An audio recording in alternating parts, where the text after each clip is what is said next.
Hello మచ్చా, trip planning గురించి మీకు కొన్ని 4 ఇంపార్టెంట్ పాయింట్స్ చెప్తాను.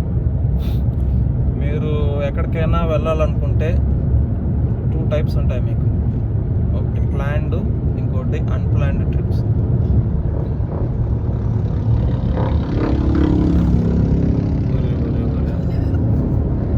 మీకు గుర్తుపెట్టుకోవాల్సిన పాయింట్స్ 4. వెరీ ఇంపార్టెంట్ పాయింట్ వచ్చేసి ట్రాన్స్పోర్టేషను అనేది ఇంపార్టెంట్. ఎక్కడైనా ప్లేస్కి వెళ్తున్నప్పుడు ప్లాన్డ్ అయినా అన్ప్లాన్డ్ అయినా అది ఎక్కడికి వెళ్తున్నాం అనేది మనకు తెలియాలి. అక్కడికి రీచ్ అవ్వాలంటే ఎంత టైం పడుతుంది, ఏ టైంలో స్టార్ట్ అయితే మనం అక్కడ హోటల్ చెక్ ఇన్ అయ్యేదానికి కరెక్ట్గా మ్యాచ్ అవుతుంది. సో మనం అక్కడ కూడా లోకల్గా ఇప్పుడు ఎక్కడైనా ప్లేస్కి వెళ్ళి ఎక్స్ప్లోర్ చేయాలనుకుంటే అక్కడ కూడా మీరు ఏ ప్లేస్ నుంచి ఏ ప్లేస్కైనా వెళ్ళేటప్పుడు ఎంత టైం పడుతుంది ఇవన్నీ తెలుసుకోవాలి. సో దాని ప్రకారం మీరు ట్రాన్స్పోర్టేషన్ అనేది ప్లాన్ చేయాలి. ఈ ప్లేసెస్కి వెళ్ళేదాన్ని బట్టి ప్లస్ నువ్వు అక్కడ ఎక్స్ప్లోర్ చేయాలనుకున్న ప్లేసెస్ బట్టి నీ అకామిడేషన్ని ఫిట్ చేసుకోండి. ఇప్పుడు ఎగ్జాంపుల్ మీరు బీచ్కి వెళ్ళారు, పాండిచ్చేరినో ఎక్కడో చోట బీచ్కి వెళ్ళారు. మీకు ప్రాపర్గా తరోగా ఎంజాయ్ చేయాలనుకుంటే మీరు ఆ బీచ్లోనే ఉండే ఒక రిసార్ట్, ఒక చిన్న కాటేజ్, మీకు అన్ని కేటగిరీస్ ఉంటాయి, ఏబీసీ కేటగిరీస్. మీ బడ్జెట్ మీకు ఎంతైతే ఉందో దాని ప్రకారం మీరు దాన్ని పిక్ చేసుకోండి. అది ఒక చిన్నపాటి అకామిడేషన్. తర్వాత ఇంకొక ఇంపార్టెంట్ ఏంటంటే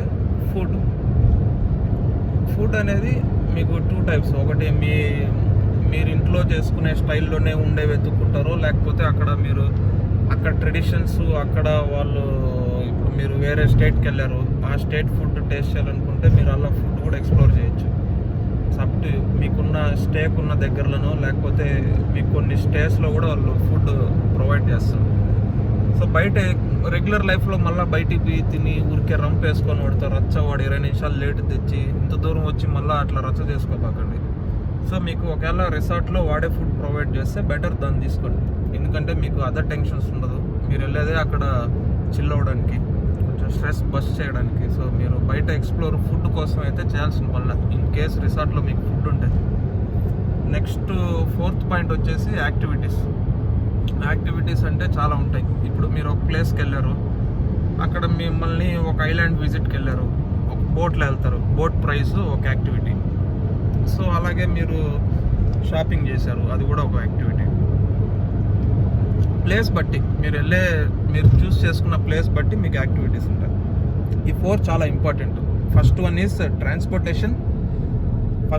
transportation, second one is accommodation, third one is food, 4th one is activities. ఈ 4ని కొంచెం బ్యాలెన్స్డ్గా వెళ్తే మీరు ట్రిప్ని తరోగా ఎంజాయ్ చేస్తారు.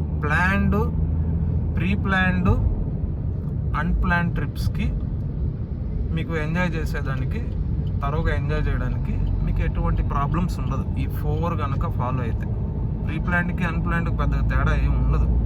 ప్రీ ప్లాన్డ్కి ఏంటంటే ముందు డబ్బులు కట్టేసి వెళ్తావు, అన్ప్లాన్డ్ దానికైతే ఆన్ ద స్పాట్ ఉంటుంది పేమెంట్. కొంచెం డిఫర్ అవ్వచ్చు ప్రైజెస్. సో అదే డిపెండ్స్. బట్ తరోగా ఎంజాయ్ చేయడంలో అన్నీ బాగానే ఉంటుంది.